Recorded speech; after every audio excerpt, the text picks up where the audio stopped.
Start. जय हिंद दोस्तों, आज हम बायोलॉजी के बारे में अध्ययन करेंगे, जिसमें बायोलॉजी के बारे में सामान्य जानकारी क्या होती है उसको हम समझेंगे। तो बायोलॉजी अर्थात जीव विज्ञान, ठीक है। जीव विज्ञान ये क्या है? एक ग्रीक भाषा का शब्द है। ये क्या है? ग्रीक भाषा का शब्द है, ठीक है। उसके बाद बायो मतलब क्या होता है? सजीव। बायो का मीन्स क्या होता है? सजीव। और इसमें लॉजी का मतलब क्या हो जाएगा? के बारे में। तो हम बायोलॉजी का मतलब क्या मान लें? सजीवों के बारे में क्या करना? अध्ययन करना। अब इससे अपन क्या कर सकते हैं? बायोलॉजी मतलब क्या होता है? किसी चीज के बारे में अध्ययन करना। और इसी को अगर अपन बोल दें लॉजिस्ट, तो इस चीज का डॉक्टर हो जाता है, मतलब वो है ना। अब इसके बाद इसकी क्या है? 55 से अधिक क्या है? ब्रांच है। इसकी क्या है? बायोलॉजी के 55 से अधिक ब्रांच है। पर अपने को जिससे एग्जाम में क्वेश्चन पूछे जाते हैं, अपने को 2 ब्रांच देखना है सिर्फ, है ना, बॉटनी और जूलॉजी। बॉटनी मतलब क्या होता है? वनस्पति विज्ञान। इसमें क्या करना पड़ता है अपने को? वनस्पति के बारे में, पेड़ पौधों के बारे में अध्ययन करना पड़ता है, ठीक है, पढ़ना पड़ता है। उसके बाद क्या आता है? जूलॉजी में क्या है? जंतु विज्ञान, जंतुओं के बारे में पढ़ना पड़ता है इसमें, है ना। उसके बाद अपन क्या पढ़ेंगे आगे? इसके बाद क्वेश्चन पूछ लेता है हमेशा, बायोलॉजी का नाम किसने दिया? नाम पूछे बायोलॉजी नाम किसने दिया, तो अपन बायोलॉजी नाम किसने दिया? लेमार्क एवं टेबेरनस ने। लेमार्क एवं टेबेरनस ने क्या किया? बायोलॉजी नाम दिया। इसके बाद ये हमेशा पूछ लेता है एग्जाम में, नाम किसने दिया? तो लेमार्क एवं टेबेरनस ने नाम दिया, ठीक है। इसके बाद पूछ लेता है फादर ऑफ बॉटनी। ये फादर ऑफ बॉटनी कौन है? तो फादर ऑफ बॉटनी कौन है? थियोफ्रेस्टस। अब इन्हें फादर ऐसे ही तो नहीं बोला गया होगा, इन्होंने कुछ करा होगा जब तो इन्हें फादर बोला गया। अब इन्होंने क्या करा? एक बुक लिखी थी, द हिस्टोरिया ऑफ प्लांटेरम। इस बुक में क्या था? इस बुक में क्या करा था इन्होंने? 500 से अधिक मतलब जो प्लांट थे, पादप पेड़ पौधे, उनका क्या करा था? वैज्ञानिक नाम, साइंटिफिक नेम लिखा था, ठीक है। उनका वैज्ञानिक नाम इन्होंने लिखा था। अब फादर ऑफ जूलॉजी इसी प्रकार से, एंड बायोलॉजी इनका याद रखना, ये हमेशा पूछे जाते हैं अरस्तु का, जो father of zoology and biology दोनों के फादर है। फादर ऑफ जूलॉजी एवं बायोलॉजी दोनों के क्या है? फादर है, ठीक है। कौन? अरस्तु। इनका हमेशा पूछा जाता है एग्जाम में कि फादर ऑफ जूलॉजी कौन है। बायोलॉजी के पूछ लेते हैं डायरेक्ट, तो अरस्तु ला के आना है। इन्होंने क्या करा था? इन्होंने कुछ काम किया होगा जब इन्हें मतलब क्या किया? इन्हें फादर ऑफ जूलॉजी बायोलॉजी कहा गया। इन्होंने क्या करा? एक बुक लिखी। बुक में क्या करा इन्होंने? इनका बुक का नाम क्या है? The Historia of anaemia. इनकी बुक का नाम क्या है? The Historia of anaemia. इन्होंने इनकी बुक में क्या करा?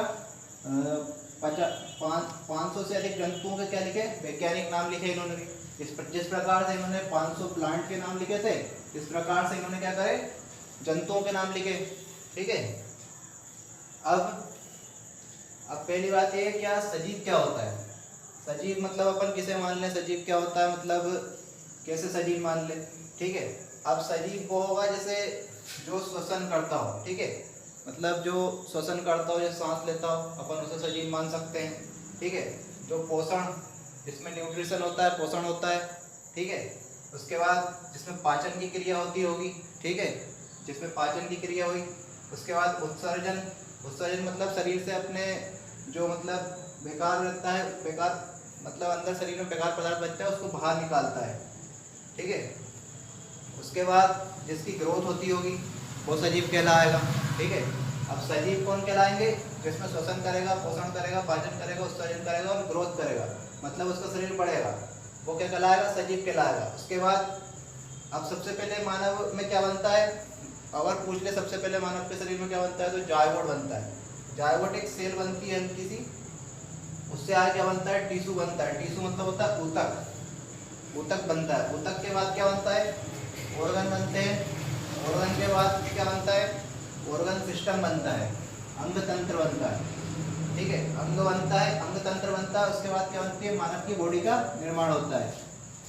मानव की बॉडी का निर्माण होगा। पहले क्या बना? सेल बनी, कोशिका बनी। उसके बाद क्या बना? ऊतक बना। उसके बाद क्या बने? अंग बने। उसके बाद अंग तंत्र बना। फिर क्या बन गया? बॉडी मतलब शरीर बन गया। अब अपन क्या करेंगे? सेल के बारे में थोड़ा सा जान लेते हैं, ठीक है।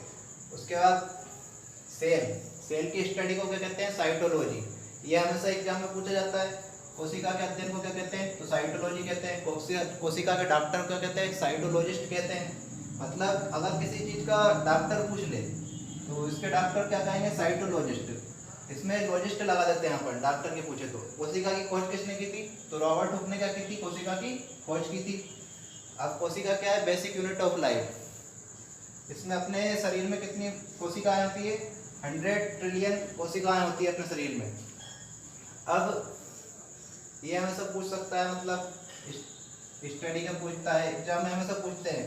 बायोलॉजी में से मतलब हमेशा क्वेश्चन आते रहते हैं एग्जाम में, और ये बेसिक में से भी 1-2 क्वेश्चन आ ही जाते हैं। इसके बाद डेड सेल की खोज किसने की थी? रॉबर्ट हुक ने। डेड सेल की खोज मतलब मृत कोशिका की खोज किसने की? रॉबर्ट हुक ने की। किसमें की? पेड़ की छाल में। मृत कोशिका की खोज किसमें की? पेड़ की छाल रहती है, उसमें मृत कोशिका की खोज की थी रॉबर्ट हुक ने। उसके बाद जीवित कोशिका, लिविंग सेल की खोज किसने की थी? एंटोनी वैन ल्यूवेनहॉक ने। एंटोनी ल्यूवेनहॉक ने क्या की थी? जीवित कोशिका की खोज की थी। इसने किसमें की थी? प्याज की कोशिका में की थी। प्याज जो होता है उसमें क्या करा था इसने? कोशिका की खोज की थी, जीवित कोशिका की। इसके बाद सेल थ्योरी किसने दी? शेल्डन एवं स्वान ने। ये हमेशा पूछ लेते हैं, सेल थ्योरी किसने दी? तो शेल्डन एवं स्वान दो वैज्ञानिक थे, उन्होंने सेल थ्योरी दी। इन्होंने क्या कहा? सभी जीवों का शरीर कोशिका के उत्पाद से मिलकर बना है। इन्होंने ये बोला कोशिका के उत्पाद से सभी जीवों का शरीर मिलकर बना है।